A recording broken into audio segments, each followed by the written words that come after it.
Top story tonight at 11, President Joe Biden has dropped out of the race for the White House. Thank you for joining us. I'm Katie Jeffries in for Riley Phillips. The president making the announcement via a letter on social media saying it was his intention to seek re-election, but in the best interest of the party, he's decided to stand down and focus on fulfilling his duties as president for the rest of his term. Biden also endorsing Vice President Kamala Harris as the Democratic nominee. Now, we do have full team coverage of this announcement tonight. In minutes, we will have a live report from Washington, D.C. with how Democratic lawmakers are reacting. Plus, we'll have our political analyst, A.G. Gankarski, with how a Vice President Harris versus former President Donald Trump race could look. And a look back at the times the Vice President has visited Jacksonville. But first, let's check in with Zach Wilcox. He joins us live from the Duval Democrats headquarters on Jacksonville South Side. Now, Zach, the headquarters opened just 3 weeks ago.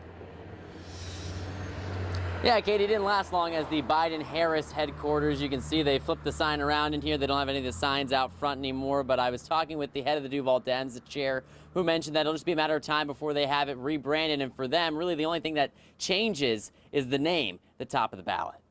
It was definitely a shock, I'll say that, but I want to commend President Biden's service to our nation. Duval Dems Chair Daniel Henry is excited to be part of the Democratic National Convention for a second time in his political career this year, but unusual circumstances have come into play both times. The first time, in 2020, it was held virtually due to the pandemic.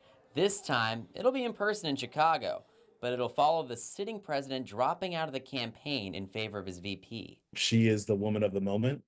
She is the best suited to be able to carry forward our nomination. Henry looks forward to casting a history-making vote ahead of the convention to put Kamala Harris in position to possibly become the first woman and first woman of color president. Win the presidency for the first time for a lot of little girls out there that have that same aspiration for themselves too.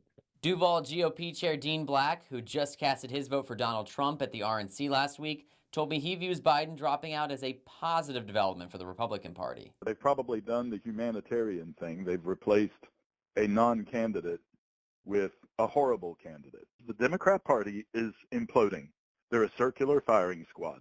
But the Republican Party, we've never been more united. Henry says one thing has been a priority for Duval Dems over the past year, and it will continue to be regardless of whose name is on the ballot. We've been canvassing over the course of the last year to make people aware of not only this election, but the importance of this election and the issues that are on the ballot. Now, Henry mentioned that they will be doing a rebranding here to make sure that it is Harris first on the ticket here, but it'll probably be once she announces who her running mate is. In St. Nicholas, Zach Wilcox, First Coast News, on your side.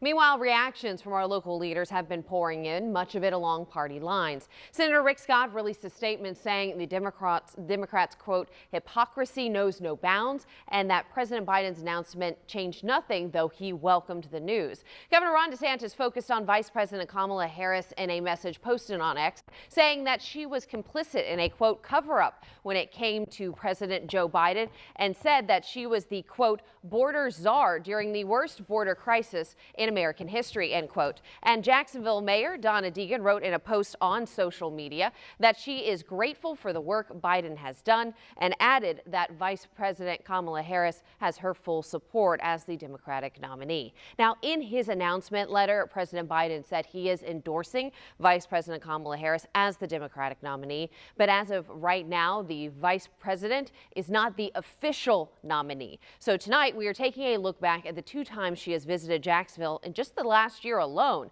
Exactly 1 year ago today, Harris spoke in Jacksonville following a decision by the Florida state officials to change what students are taught about African American history. In her speech, she claimed that Florida's new curriculum sought to replace history with lies.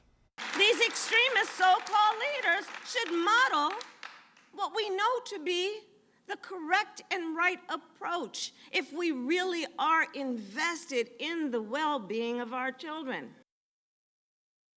Later in May of this year, Harris was back in Jacksonville, this time to speak on reproductive rights, right as the 6-week abortion ban went into effect in Florida, calling the ban extremist. We trust women. We trust women to know what is in their own best interest. Well, she also spoke on the inclusion of abortion rights in the 2024 ballot, the same ballot which could have her name now leading the Democratic ticket in November.